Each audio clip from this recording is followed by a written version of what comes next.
Hello guys, എല്ലാവർക്കും നമസ്കാരം. പുതിയ വീഡിയോയിലേക്ക് എല്ലാവർക്കും സ്വാഗതം. അപ്പോൾ ഞാൻ ഇന്ന് എൻ്റെ ഒരു ഫ്രണ്ടിൻ്റെ വീട്ടിൽ പോവുകയാണ്. ഈഫൽ ടവറിൻ്റെ അടുത്താണ്.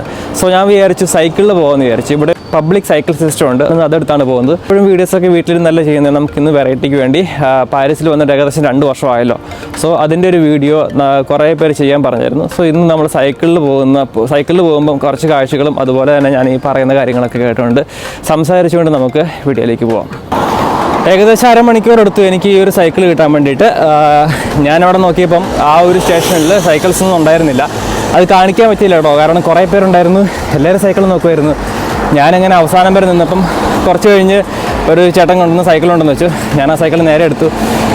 സോ ഇപ്പോൾ അതിലാണ് പോകുന്നത്. ഞാൻ ഈ ഒരു വീഡിയോ എടുക്കാൻ കാരണം വേറെ ഒന്നുമല്ല, ഞാനിപ്പോൾ ഏകദേശം 2 വർഷമായിട്ട് പാരീസിലുണ്ട്. പാരീസിലെ എൻ്റെ 2 വർഷത്തെ എക്സ്പീരിയൻസ് ആണ് ഞാൻ ഈ ഒരു വീഡിയോയിലൂടെ പറയാൻ പോകുന്നത്. അപ്പോൾ ഞാൻ ഏകദേശം 2022 സെപ്റ്റംബറിലാണ് പാരീസിൽ വന്നത്. ഒരു മാസം കഴിയുമ്പോൾ അത് 2024 സെപ്റ്റംബർ ആകുമ്പം 2 വർഷമാവും. സോ എൻ്റെ കോഴ്സ് കഴിഞ്ഞു. 2 വർഷത്തെ കോഴ്സായിരുന്നു. 1.5 വർഷം കൊണ്ട് കോഴ്സും കാര്യങ്ങളൊക്കെ കഴിഞ്ഞു. കുഴപ്പമില്ല. ഇത് പാരീസ് ലൈഫ് എന്ന് പറയുമ്പം നമ്മൾ ഈ സിനിമാസിലൊക്കെ കാണുന്ന പോലത്തെ ഒരു ലൈഫ് ഇവിടെ ഉണ്ടോ എന്ന് ചോദിച്ചാൽ ഇവിടെ ഉണ്ട്. ആ ഒരു ഹാപ്പനിങ്സും അതുപോലെ തന്നെ പാർട്ടി ഫ്രണ്ട്സുമായിട്ടുള്ള യാത്രകൾ, പാരീസ് സിറ്റിയുടെ ഒരു എന്താ പറയുക ആർക്കിടെക്ചർ, അതിൻ്റെ ഒരു വൈബ്, ഒരു റൊമാൻസ്, ആ കാര്യങ്ങളൊക്കെ പാരീസിലുണ്ട്. അതില്ല എന്നൊന്നും ഞാൻ പറയുന്നില്ല. പക്ഷേ നമ്മളൊരു സ്റ്റുഡൻ്റ് ആയിരിക്കുമ്പം, അതും പ്രത്യേകിച്ച് നമ്മൾ ഇന്ത്യയിൽ നിന്ന് വന്നൊരു സ്റ്റുഡൻറ്റ്, നമുക്ക് ഇന്ത്യയിൽ നിന്ന് പറയുമ്പം അങ്ങനെ പറയാൻ കാരണം വേറൊന്നുമല്ല, നമ്മൾ എഡ്യൂക്കേഷൻ ലോണും കാര്യങ്ങളൊക്കെ എടുത്തിട്ടായിരിക്കുമല്ലോ ഇടുന്നത്. സോ അങ്ങനെ വരുന്ന സമയത്ത് നമുക്ക് കുറേ ബുദ്ധിമുട്ടൊക്കെ ഉണ്ടാകും. ഞാനിപ്പോൾ എൻ്റെ ഫ്രണ്ടിൻ്റെ വീട്ടിലെത്തേണ്ട സമയമായി. ഏകദേശം 9:45 ഇപ്പം. 9 മണിക്ക് സ്റ്റാർട്ട് ചെയ്തതാണ്. ശരിയാണ്, 9 മണിക്ക് സ്റ്റാർട്ട് ചെയ്തതാണ്. 9:45 ഇപ്പം. ഞാൻ ഇതുവരെ എത്തിയില്ല. കാര്യം വേറെ ഒന്നുമല്ല, ചെറിയ വഴികളായതുകൊണ്ട് എനിക്ക് പെട്ടെന്ന് ഒരൊറ്റ ഫോണേ ഉള്ളൂ. ആ ഫോണിലാണ് നമ്മൾ വീഡിയോ എടുക്കുന്നതും അതുപോലെ തന്നെ മാപ്പ് നോക്കുന്നതും എല്ലാം അതിലാണ്. അപ്പം ഇപ്പോൾ ഉള്ളത് പാരീസിൻ്റെ അകത്ത് തന്നെയാണ്. പാരീസിൽ ശരിക്കും പറഞ്ഞാൽ സൈക്കിളിനെ നന്നായിട്ട് പ്രൊമോട്ട് ചെയ്യുന്നുണ്ട്. ഇലക്ട്രിക് ആയാലും ശരി, അതുപോലെ തന്നെ മാനുവൽ ആയാലും ശരി, നന്നായിട്ട് പ്രൊമോട്ട് ചെയ്യുന്നുണ്ട്. അതിൽ വെലിബ് എന്ന് പറഞ്ഞൊരു സൈക്കിളാണ് ഞാൻ എടുത്തിരിക്കുന്നത്. വെലിബ് എന്ന് പറയുന്നത് പബ്ലിക് സൈക്കിൾ സിസ്റ്റമാണ്. അവർക്ക് ഏകദേശം 20,000-ഓളം സൈക്കിളുകൾ പാരീസ് സിറ്റിക്കകത്തുണ്ട്. ഏകദേശം 1,500-ഓളം ഡോക്കുകൾ, അതായത് സൈക്കിൾ പാർക്ക് ചെയ്യുന്ന സ്ഥലങ്ങളും അവർക്കുണ്ട്. സോ വെലിബാണ് ഏറ്റവും ചീപ്പും അതുപോലെ തന്നെ കുറേ അധികം നമുക്ക് ഓപ്ഷൻസും ഉണ്ട് വെലിബിൻ്റെ കാര്യത്തിൽ. സോ നമുക്ക് ഇനി ഞാനങ്ങനെ പാരീസിൽ റിവർ സെയിൻ്റെ തീരത്തെത്തിയിരിക്കുകയാണ് ഗൈസ്. അമ്മേ പോലീസ്, സത്യം പറഞ്ഞാൽ ഒരു പിടുത്തമില്ല ഇതെങ്ങനെയാണ് പോകുന്നതെന്നും. പേടിച്ച് നിന്നല്ല ഗൈസ്. പെട്ടെന്ന് നമ്മുടെ നാട്ടിലത്തെ ഒരുതുണ്ടല്ലോ, പോലീസിനെ കാണുമ്പം വണ്ടി തിരിച്ചു വിടുക എന്നുള്ളത്. സത്യം പറഞ്ഞാൽ ഞാൻ പോകുന്ന വഴി ശരിയാണോ അല്ലയോ ഒന്നും അറിയത്തില്ല. പിന്നെ സൈക്കിളായതുകൊണ്ട് കുഴപ്പമില്ല, അധികം ആൾക്കാരൊന്നുമില്ല. പാരീസിലെ ഏറ്റവും അടിപൊളി പോർഷ് അല്ലെങ്കിൽ പീസ്ഫുൾ ആയിട്ടുള്ളൊരു ഏരിയ ആണ് പാരീസ് 16. വീഡിയോ എടുത്ത് ഇവിടെ എത്തിയപ്പോഴത്തേനും മൈക്രോഫോൺ പോയായിരുന്നു. സോ ഞാൻ 2ാമത് എഡിറ്റ് ചെയ്യുന്ന സമയത്താണ് എനിക്ക് മനസ്സിലായത് നമ്മൾ പറഞ്ഞ കാര്യങ്ങളൊന്നും വീഡിയോയിൽ വന്നിരുന്നില്ല.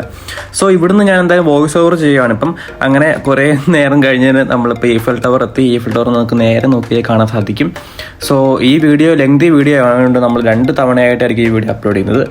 ഞാൻ നേരത്തെ പറഞ്ഞല്ലോ വെലിബ് എന്ന്. ഇതാണ് വെലിബ്. ഇങ്ങനൊരു ബ്ലൂ സൈക്കിളിലാണ് ഞാൻ വരുന്നത്. ബ്ലൂ ഇലക്ട്രിക് ആണ്.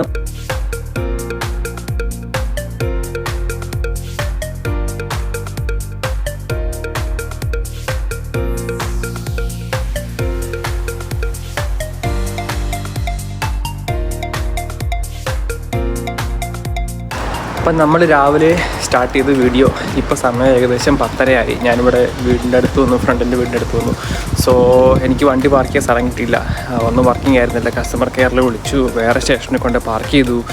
കുറേ ഇതുണ്ടായിരുന്നു. അതുപോലെ തന്നെ എനിക്ക് പകുതിയായപ്പോൾ നമ്മുടെ മൈക്ക് ഓഫായി പോയതുകൊണ്ട് വീഡിയോ കംപ്ലീറ്റ് ചെയ്യാൻ പറ്റിയിട്ടില്ല. കുറേ അങ്ങനെ. സോ ഞാനിനി എന്തായാലും മൈക്രോഫോണൊക്കെ ചാർജ് ചെയ്ത് കഴിഞ്ഞതിന് ശേഷം വൈകുന്നേരം വീഡിയോ എടുക്കും. കാരണം ഇനിയിപ്പോൾ നല്ല വെയിലാണ്, നല്ല ട്രാഫിക്കും ആണ്, നല്ല സൗണ്ടും കാര്യങ്ങളൊക്കെയാണ്, ശരിക്കും ക്ഷീണിക്കും. സോ എന്തായാലും വൈകുന്നേരം ഒന്നുകൂടി ഈവനിങ്ങിൽ ഈഫൽ ടവറിൻ്റെ അതിലൂടെയൊക്കെ നമുക്ക് വീഡിയോ എടുത്ത് പോവാം. സോ വൈകുന്നേരം കാണാം. അപ്പോൾ നമ്മളങ്ങനെ രാവിലെ എടുത്ത ആ ഒരു വീഡിയോ ഞാനിവിടെ ഈഫൽ ടവറിൻ്റെ അടുത്ത്, അതായത് എൻ്റെ ഫ്രണ്ടിൻ്റെ വീടിൻ്റെ അടുത്ത് എത്തിയപ്പോൾ ഞാനത് വൈൻഡപ്പ് ചെയ്തായിരുന്നു.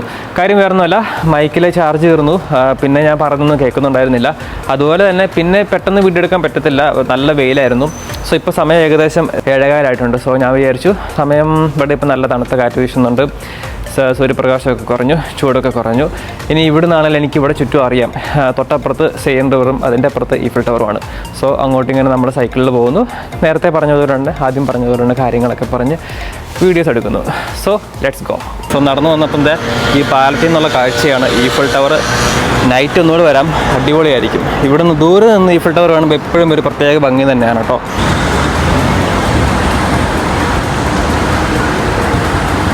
പാരീസിലുള്ളതിൽ ഏറ്റവും വലുത് ഈ ഒരു വെലിബാണ്, വെലിബ് മെട്രോപോളി. സോ നിങ്ങളിവിടെ വന്നു കഴിഞ്ഞതിന് ശേഷം നിങ്ങൾക്ക് ഇത് യൂസ് ചെയ്യാൻ സാധിക്കും. ഈ ബ്ലൂ കളറിൽ കാണുന്നത് ഇലക്ട്രിക്കും ഗ്രീൻ കളറിൽ കാണുന്നത് മാനുവലുമാണ്.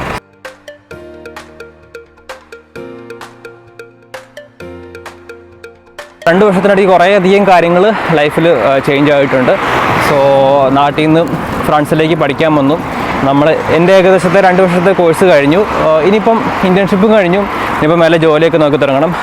ബാക്കി എല്ലാ രാജ്യങ്ങളിലും ഉള്ളതുപോലെ തന്നെ ഇവിടെയും സ്റ്റുഡൻറ്റ് ലൈഫ് അത്ര ഈസി ഒന്നുമല്ല. പക്ഷേ എങ്കിലും എല്ലാം ഓരോരുത്തരുടെ പെർസ്പെക്റ്റീവ് ആണെന്നാണ് ഞാനിപ്പോഴും ചിന്തിക്കാറുള്ളത്. കാരണം എൻ്റെ ഒരു പെർസ്പെക്റ്റീവിൽ എപ്പോഴും ഞാൻ പ്രോബ്ലംസിനെ കാണാറില്ല, മേക്ക് ഇറ്റ് ഹാപ്പൻ, അങ്ങനെ ഒരു ചിന്താഗതിയാണ് എനിക്ക് എപ്പോഴും ഉള്ളത്. എത്ര ഡിഫിക്കൽട്ടി ആയിട്ടുള്ള സിറ്റുവേഷൻ വരികയും ഇപ്പം ജോലി ഇല്ലാതിരുന്ന അവസ്ഥ ഉണ്ടായിട്ടുണ്ട്, വിസ തീർന്ന അവസ്ഥ ഉണ്ടായിട്ടുണ്ട്. സോ അപ്പോഴൊക്കെയും എങ്ങനെയെങ്കിലും മേക്ക് ഇറ്റ് ഹാപ്പൻ, നമ്മൾ അതിനുവേണ്ടി വർക്ക് ചെയ്യുന്നു, അത് കിട്ടാൻ വേണ്ടി ചെയ്യുന്നു എന്നുള്ളതല്ലാതെ ഇവിടെ വന്നു കഴിഞ്ഞാലുള്ള ബുദ്ധിമുട്ടുകളെ പറ്റിയോ തടസ്സങ്ങളെ പറ്റിയിട്ടോ ചിന്തിക്കാൻ പോലുള്ള സമയം ഉണ്ടായിരുന്നില്ല എന്ന് വേണം പറയാൻ. കാരണം നമുക്ക് ആഴ്ചയിൽ 5 ദിവസവും ക്ലാസ്, പിന്നെ 3-4 ദിവസമൊക്കെ പാർട്ട് ടൈം ജോലി ചെയ്യുന്നു. പിന്നെ കിട്ടുന്ന കുറച്ച് സമയങ്ങളോ മണിക്കൂറുകളോ നമ്മൾ ഫ്രണ്ട്സിൻ്റെ കൂടുതൽ സ്പെൻഡ് ചെയ്യും. അവർ എന്തെങ്കിലുമൊക്കെ കാര്യങ്ങൾ ചെയ്യും, വീട്ടിലൊക്കെ വിളിക്കും. സോ നമ്മൾ ഫ്രാൻസിലത്തെ student life is completely different ആണ്. എന്ന് വെച്ചാൽ അതൊരു നെഗറ്റീവായിട്ടോ ബാഡ് പോയിൻ്റായിട്ടോ ഞാൻ പറയുകയല്ല. എല്ലാത്തിനും അതിൻ്റേതായിട്ടുള്ള പോസിറ്റീവ്സും നെഗറ്റീവ്സും ഉണ്ടെന്ന് വിശ്വസിക്കാനാണ് ഞാൻ ആഗ്രഹിക്കുന്നത്. സോ ഇവിടെ വന്നു കഴിഞ്ഞതിന് ശേഷം പഠിച്ച് ഇൻറ്റേൺഷിപ്പ് ചെയ്ത് ജോലി കിട്ടിയ ആൾക്കാരുണ്ട്. ഇവിടെ വന്നു കഴിഞ്ഞതിന് ശേഷം പഠിച്ച് ഇൻറ്റേൺഷിപ്പ് കിട്ടാത്ത വേറെ എന്തെങ്കിലും നമുക്ക് ജോലി ചെയ്ത് എന്നാൽ ആ ജോലി ചെയ്യുന്നതിലൂടെ പൈസ ഉണ്ടാക്കി ജീവിക്കുന്ന ആളുകളുണ്ട്. സോ ഹോപ്പ്ലെസ് ആയിട്ടിരിക്കുന്ന ആളുകളായിരിക്കും ഫിനാൻഷ്യലി മെൻ്റലി എപ്പോഴും തളർന്നും പോകുന്നത്. സോ നമ്മൾ എവിടെ പോയി കഴിഞ്ഞാലും നമ്മൾ ചിന്തിക്കേണ്ട ഒരു കാര്യം, ലൈഫ് എല്ലായിടത്തും, അതായത് ഞാൻ നേരത്തെ പറഞ്ഞതുപോലെ തന്നെ നമ്മൾ ഒരു പുതിയൊരു ലൈഫ് ബിൽഡ് ചെയ്യാൻ വേണ്ടി വേറൊരു രാജ്യത്തേക്ക് പോയി കഴിയുമ്പം നമ്മുടെ ലൈഫ് അത്ര ഈസി ആയിരിക്കത്തില്ല. 2 വർഷം മുമ്പ് സെപ്റ്റംബർ മാസം ഞാനിവിടെ വന്ന സമയത്ത് എനിക്കിവിടെ ഫ്രണ്ട്സ് ആയിട്ട് ആരും ഉണ്ടായിരുന്നില്ല. എൻ്റെ റൂംമേറ്റ് ആയിട്ട് വരുന്നു പറഞ്ഞ ആൾ ഏകദേശം 1 മാസം കഴിഞ്ഞായിരുന്നു വരുന്നത്. സോ ഞാൻ വന്ന് പെട്ട ആ ഒരു അക്കോമഡേഷൻ ഭയങ്കര ഹൊറിബിളായിരുന്നു. കാരണം ഏകദേശം 10-17 ആളുകളുണ്ട്, നോർത്ത് ഇന്ത്യൻസ് ആയിട്ടുള്ള ആളുകൾ, സൗത്ത് ഇന്ത്യൻസ് ആയിട്ടുള്ള ആളുകൾ, 2-3 മലയാളീസും ഉണ്ടായിരുന്നു. സോ ഞാൻ എന്നും കാണുന്നത്, എന്നും വൈകുന്നേരവും രാത്രിയും കാണുന്നത് ഇവർ മിക്ക ആൾക്കാരും ഹോപ്പ്ലെസ് ആയിട്ടുള്ള കാര്യങ്ങൾ പറയുന്നു, വൈനോ ബിയറോ അതുപോലുള്ള കാര്യങ്ങൾ ഡ്രിങ്ക്സ് അടിക്കുന്നു. സോ ഭയങ്കരമായിട്ടും ഒരു നെഗറ്റീവ് എൻവയോൺമെൻറ്റിലാണ് ഞാൻ വന്നുപെട്ടത്. അത് കഴിഞ്ഞതിന് ശേഷം പിറ്റേ ദിവസം കോളേജിൽ പോകുന്നു. കോളേജിൽ 1 മാസം ലേറ്റ് ആയിട്ടാണ് പോകുന്നത്. കാരണം എനിക്ക് എക്സ്റ്റൻഷൻ മേടിച്ച് വിസ കിട്ടാൻ ലേറ്റ് ആയി, അങ്ങനെ കുറേ പ്രശ്നങ്ങളുണ്ടായിരുന്നതുകൊണ്ട് കോളേജിൽ ലേറ്റ് ആയിട്ട് പോകുന്നു. സോ ആദ്യത്തെ ആ ഒരു ദിവസങ്ങൾ മുഴുവൻ കംപ്ലീറ്റ്ലി നെഗറ്റീവായിരുന്നു. അതുപോലെ തന്നെ ആദ്യമായിട്ടാണ് ഇത്രയും ലോങ് സ്ഥലത്ത് മാറി നിൽക്കുന്നത്, ഫുഡ് പ്രിപ്പയർ ചെയ്യുക, അതിനുള്ള സംഭവങ്ങൾ. അപ്പം മൊത്തത്തിലൊരു ബ്ലാക്ക് ഔട്ട് ആയ അവസ്ഥയായിരുന്നു. പക്ഷേ അവിടുന്ന് ഇപ്പോൾ കാണുന്ന ഒരു ചെറിയൊരു മാറ്റമെങ്കിലും ഉണ്ടായിട്ടുണ്ടെങ്കിൽ അത് വേറൊന്നുമല്ല, സ്റ്റാർട്ടിങ്ങിൽ ഞാൻ അനുഭവിച്ച ആ ഒരു ഒറ്റപ്പെടൽ. അത് കഴിഞ്ഞതിന് ശേഷം നമ്മുടെ ലൈഫിലേക്ക് നമ്മൾ കൂട്ടിച്ചേർത്ത കുറേയധികം ആളുകളുണ്ട്. നെറ്റ്വർക്കിംഗ് എന്ന് പറയും. നമ്മൾ എവിടെ ചെന്ന് കഴിഞ്ഞാലും നമുക്ക് നല്ലൊരു ഫ്രണ്ട് സർക്കിൾ ഉണ്ടെങ്കിൽ, അല്ലെങ്കിൽ കുറച്ചുകൂടി പ്രോഗ്രസീവായിട്ട് കുറച്ചുകൂടി ഹോപ്പ്ഫുള്ളി ആയിട്ട് ചിന്തിക്കുന്ന ഒരു നെറ്റ്വർക്കിംഗ് ഉണ്ടെങ്കിൽ, സപ്പോർട്ട് ചെയ്യുന്ന ഒരു നെറ്റ്വർക്കിംഗ്, ഒരു ഫ്രണ്ട് സർക്കിൾ ഉണ്ടെങ്കിൽ നമ്മളത് ഭയങ്കര വലിയ രീതിയിൽ ഹെൽപ്പ് ചെയ്യും. അങ്ങനെയുള്ള നിങ്ങളെങ്ങാനും പാരീസിലേക്കോ പുറത്തേക്കോ പോവുകയാണെങ്കിൽ നമ്മുടെ സ്റ്റാർട്ടിങ് ഒരിക്കലും ഈസി ആയിരിക്കത്തില്ല, ഭയങ്കര സ്ട്രഗിൾസ് ആയിരിക്കും. കുറേയധികം ആളുകൾ നെഗറ്റീവ് പറയും. നെഗറ്റീവായിട്ടുള്ള ആളുകളുടെ ഇടയ്ക്ക് നമ്മൾ പോയാലും നമ്മൾ നമ്മുടെ ചിന്താഗതി എങ്ങനെ മാറ്റുന്നു എന്നുള്ളതിലാണ് കാര്യം. പിന്നെ പറയാനുള്ളത്, പാരീസിലേക്കോ ഫ്രാൻസിലേക്കൊക്കെ സ്റ്റഡീസിനായിട്ട് വരികയാണെങ്കിൽ നല്ല കോളേജസ് മാത്രം ചൂസ് ചെയ്യുക.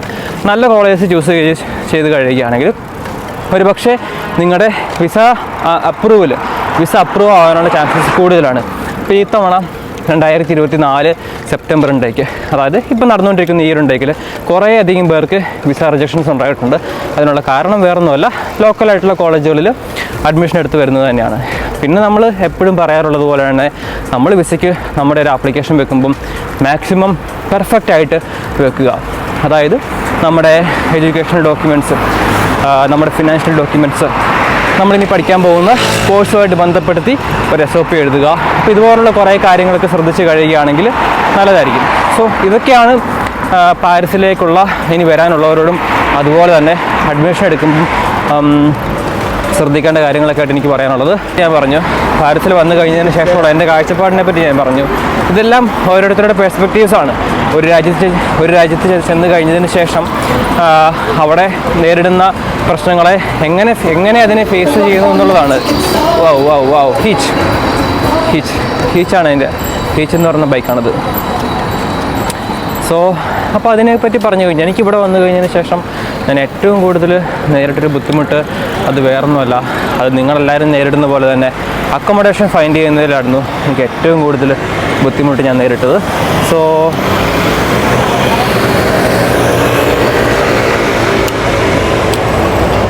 ഒരു പ്രൊഫഷണൽ ജോലി, അതായത് പഠിച്ചതുമായിട്ട് ബന്ധപ്പെട്ടൊരു ജോലി കിട്ടണമെങ്കിൽ അത്ര ഈസിയല്ല.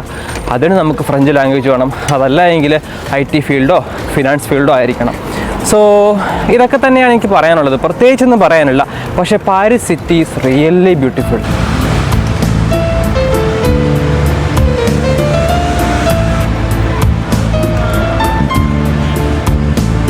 അപ്പം നമ്മൾ ഇത്രയും നേരം യാത്ര ചെയ്തത് ഈ ഒരു വലിയ സൈക്കിളിലാണ്. പക്ഷേ ഉണ്ടല്ലോ ഇതിൻ്റെ ചാർജിങ്, അതായത് ഇതിൻ്റെ ഗിയേഴ്സ് പ്രോപ്പറായിട്ട് വർക്ക് ചെയ്യുന്നുണ്ടായിരുന്നില്ല. സോ ഞാൻ വിചാരിച്ചു ഇവിടെ കുറേയധികം സൈക്കിളുണ്ടല്ലോ, എന്നാൽ സൈക്കിൾ മാറാമെന്ന് വിചാരിച്ചു. പിന്നെ വേറൊരു ക്യൂരിയസ് ആയിട്ടുള്ള കാര്യം പറയാനുള്ളത്, സൈക്കിൾസിൻ്റെ ചെയർ ഇങ്ങനെയാണ് എങ്കിൽ അതിൻ്റെ അർത്ഥം സൈക്കിള് പ്രോപ്പർ ഫങ്ഷനിങ് അല്ല എന്നുള്ളതാണ്. സോ നമുക്കെന്തായാലും വേറൊരു സൈക്കിൾ നോക്കാം. പിന്നെ വേറൊരു കാര്യമുള്ളത്, സൈക്കിൾസിൽ ഇതുപോലെയാണ് അതിൻ്റെ മീൻസ് ഫോൺ വെക്കുന്ന കവറെങ്കിൽ അതൊരു നല്ലൊരു സൈക്കിളായിരിക്കും. കാരണം ഡെലിവറൊക്കെ ചെയ്യുന്ന ആളുകൾ ഇത് സൈക്കിൾ യൂസ് ചെയ്യുമ്പം അവരുടെ ഫോൺ വെക്കാൻ വേണ്ടി ഇതുപോലെ അവർ ഈ ഒരു കാർഡ് ടൈപ്പ് ചെയ്ത് വെക്കാറുണ്ട്. സോ അതിൻ്റെ അർത്ഥം ഡെലിവറോ ചെയ്യുന്നത് എന്തായാലും അവർക്ക് നല്ല സൈക്കിൾ വേണമല്ലോ. സോ അത് വേറൊരു ടിപ്സാണ്. അങ്ങനെ ഇതാണ് ഞാൻ രണ്ടാമതെടുത്ത സൈക്കിള്. ഇതിൻ്റെ ഗിയറൊക്കെ പ്രോപ്പറായിട്ട് വർക്ക് ചെയ്യുന്നുണ്ട്. നേരത്തെ ഇതിൻ്റെ ഗിയർ വർക്ക് ചെയ്യുന്നുണ്ടായിരുന്നില്ല. സോ